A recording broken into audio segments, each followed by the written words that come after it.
There needs to be a correction, and free enterprise can't really exist unless you want to live the same kind of lifestyle as people do in these other countries. Then the income that they generate to allow for these cheap goods and services, well then, okay, that's fine. Are you willing to take 80% pay cut? The media, of course, the same media, they want you to panic right now because the tariffs are going to be going into effect. Here's the thing. These tariffs, when we're talking about the automobile industry from President Trump, I want to get into this a little bit. They make a lot of sense, right? They're primarily aimed at correcting one thing. And this is what the media is kind of missing. We sort of glossed over it where China uses Mexico as loopholes because we can't really know how many parts come from China because they kind of funnel them through Mexico, sometimes to Canada, right? It's really hard to track.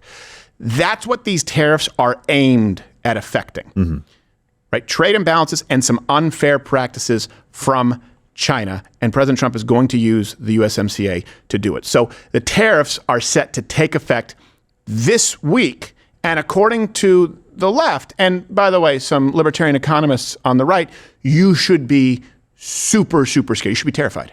This new round of tariffs, what's at stake here, Martha? Well, first of all, you've got everybody She's scarier than tariffs. Look at across the country. The president's tariff plans and looks like her worsening face is in a inflation vice. data Works. has investors on edge, with Wall Street suffering a steep sell-off on Friday. How about this for a warning from one auto industry expert? The price of new cars in the U.S. will skyrocket in coming weeks. We should all prepare for higher tariffs and what it means for higher prices for the things that we buy, for lower stock prices, and for fewer jobs. Over on Earth 2, So stocks are on it is sale. something called, actually, Liberation Day. But here in reality, on Earth 1, where all of us reside, it's more like playing a dangerous game of chicken with the American economy for no apparent reason. So should you be terrified? It's time to find out in our latest installment of The Terrifier.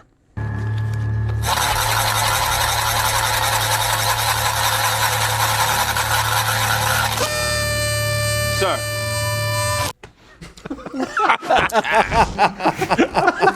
I don't know why you guys are laughing. I'm scared. That's my favorite new singer. People on audio, it's worth going back to watch. It is, yes. If you're listening in your truck, just pull over and watch it.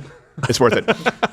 So, yes, President Trump declared April 2nd would be Liberation Day, which Nancy Pelosi immediately confused with Libation Day. Whether it's, well, it's the first bill that protect our bill. And the good news is Pelosi keeps it in her heart, so it could be Libation Day all year round. It's wherever you find love and gin and tonics. Here's the real clip. We have Liberation Day, as you know, on April 2nd, because, and I'm not referring to Canada, but many countries have taken advantage of us, the likes of which nobody even thought was possible for many, many decades, And, you know, that has to stop. We're going to end up with a very good relationship with Canada and a lot of the other countries. Some we probably won't. It won't be so pleasant. But I think most countries are agreeing with me. They actually, many of them have actually apologized. They said, look, we have taken advantage. And I don't blame them as much as I blame the people that stood in this case. I can say the men because so far they've been all men, haven't they? I love what Kamala and Hillary. I love how Donald Trump, like, he mixes. I guarantee you what they said. They probably say, okay, look, we're sorry, with what he wants them to say. Like, then they said, we definitely have been taking advantage. They said, we're sorry. They said, we've been taking advantage. I said, well, you should stop. They said, we will stop. We've been taking advantage and we've been lying about it. And you're the only one who frankly saw it. I don't know how you caught us, but you held our feet to the fire. I said, you're welcome. He mixes what they did say with how he wants them to continue. Hilarious. Here's some key facts here. This is directly aimed at China. Yes. Okay? Directly aimed at China. The USMCA, right, or I should say the USMCA, the compliant parts, they're not going to be subjected to tariffs. There you go. But China has been taking advantage of a huge loophole in this. For example, here's a loophole. It says raw materials like metals are traveling from China to Mexico to be processed and finished for export to the United States. Then the products are labeled made in Mexico. Actually, I was just listening to, I was watching CNN this morning, and there was, I believe, the mayor of Rochester Hills in Michigan. He said, well, you know, it's well known that a car has crossed the border from Canada to Mexico at least 6 to 8 times before it's an American car. That's also why you guys need to be aware The big three, Ford, GM, you're not necessarily driving an American car. They take advantage of these loopholes more than anybody. Here's another important stat. In 2023, Chinese foreign their direct investment in Mexico reached a record high. Record high, and that includes full-scale industrial parks like, we have a clip, this one in Monterrey. The latest example of Chinese business expansion in Mexico is the 850-hectare Hafusan Industrial Park. The fast-paced installation of Chinese factories is part of a massive transition in the global economy. These companies are moving production here to the northern Mexican state of Nuevo León and bringing their products closer to the world's largest market, the United States. It's like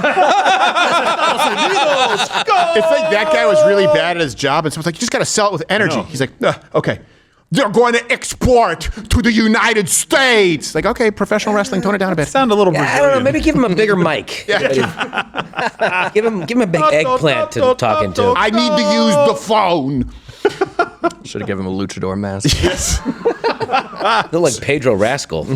So what we're really seeing with this is trying to raise some pretty stiff trade barriers with China. China's been taking advantage. China has been gaming the system. And unfortunately, Canada and Mexico have been all too compliant. And a lot of Americans don't necessarily know that. Made in Mexico can often mean made in China. Yeah. Same thing for Canada.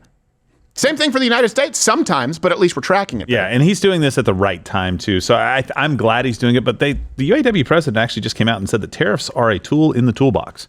So the UAW, and we're not really like on the side of these unions, but these unions see what's going on. They're like, that's costing us jobs. Mm-hmm. So when people come on and say these tariffs are going to cost us jobs, they're going to make for higher prices, I'm like, actually, it's going to almost be like American products are on sale. You're welcome. Go out there and earn it. Yeah. What are you worried about? Well, there's the issue, too, is think about the cost of shipping. Just that. When you're talking about parts going from Canada to Mexico, back and forth, so that you can purchase. Why do we need to do that? There are a lot of hidden costs. And yes, the UAW is one of them. Here's the thing. Capitalism ceases to be if it relies, by the way, on slave labor.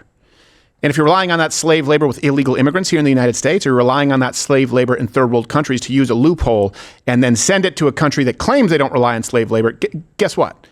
It isn't actually an honest business model. When I hear people saying, don't you need illegal immigrants to do these jobs, it's like saying, well, we need these blacks to pick our cotton. What are we going to do? Our economy rests on it. When people say, well, you know what, we need all these raw materials from China and we need to have this free trade, what you're really saying is, hey, what are we going to do without blacks? What are we going to do without little Chinese boys who have to work in a factory for 19 hours a day and the windows, pop them back in case they try and get out, have a smoke or piss break, right?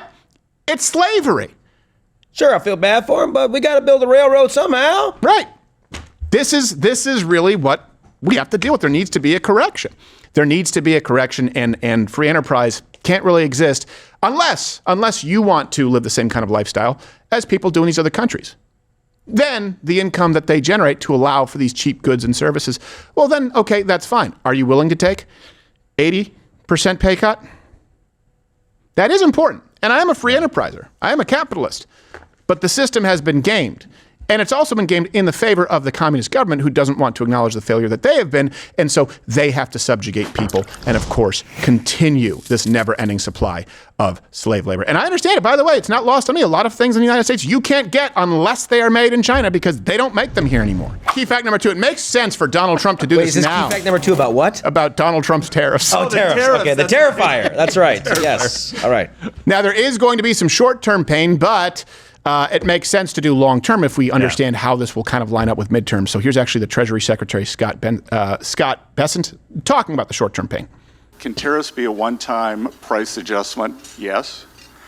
While I've agreed not to talk about prospective Fed policy going forward, I would hope that the failed team transitory could get back together and think that nothing is more transitory than tariffs if it's a one-time price adjustment.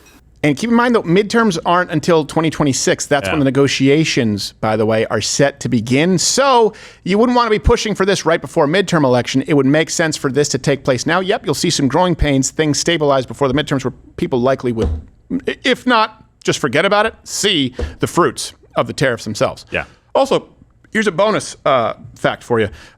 tariffs actually can be used, as we know, they have been historically, as leverage against our enemies. Like Trump just issued some major threats against Vladimir Putin. I said enemies, but the media wants you to believe that they're best buds. Right.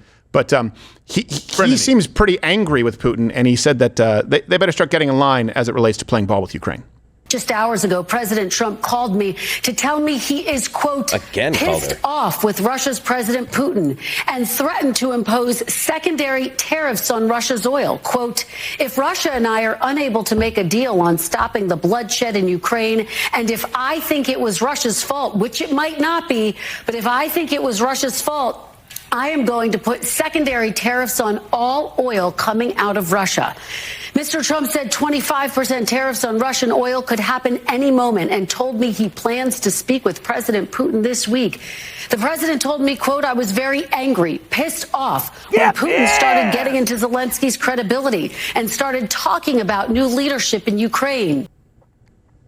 Yeah, well, there you go. Doesn't seem like he's a huge fan. You know who's going to be pissed off about that? What was it? Oh, yeah, the European Union, because they've spent more money on Russian energy than they've given to Ukraine in this war. They're funding both sides. Yeah, very good point. Kind of like we do, unfortunately, with Israel and the war in the Middle East, where we allow money to get funneled to Hezbollah and Hamas and buddy up with places like Qatar. It's almost like wars don't mean what we think they mean. They don't anymore. They're a profit center. He's, by the way, also going to use this to, speaking of enemies of the United States, Donald Trump's aiming to at least impose a 25% tariff on countries that use Venezuelan oil. Hey, that's good. Also, remember those people who were saying, hey, don't buy from sweatshops? Shouldn't the same code pink leftists be thrilled that we don't want other nations to support a nation like Venezuela that has starved its citizens, right, into mass death? Isn't that a good thing? Where's the left on this? No, they're nowhere to be found. So. Oh. And, of course, President Trump already did tariff Iran into oblivion, and now it seems like he's going to make it even worse for those bastards. On Iran, the president said he's also considering secondary tariffs if Iran doesn't agree to a nuclear deal. Quote, if they don't make a deal, there will be bombing, and it will be bombing the likes of which they have never seen before. It seems like that's like not a tariff. That's actually, that's actually destroying stuff. Yeah. So, tariffs already exist, but now he's just like, okay, if they don't play ball, the next place he goes bombs. Yeah. Like they've never seen before. Yeah. It's like, he counted to 3. And they've seen some bombs. So that's pretty serious. Stuff, He counted to 3. Anything else? He got to 3. 2. Done. ICBM. Yeah, exactly. He's probably like, my dad never counted 1, 2, 3. He just started at 2. He just started. He would just tell you something, and then be like, Dad, I didn't go 2. What happened to 1? So he's just going to say Soleimani. He's not even going to do 3. He's just going to say 2 and then Moab. 2, Moab. Ah! Who saw it coming? Oh, geez. This guy. Now. And Goldberg. And by the way, I don't want him to bomb Iran. I don't think that's actually going to happen, though. So, hey, if you're still watching this, I appreciate it. And let's just shoot straight. Obviously, you have a lot of time on your hands. You're not doing anything today. So comment below.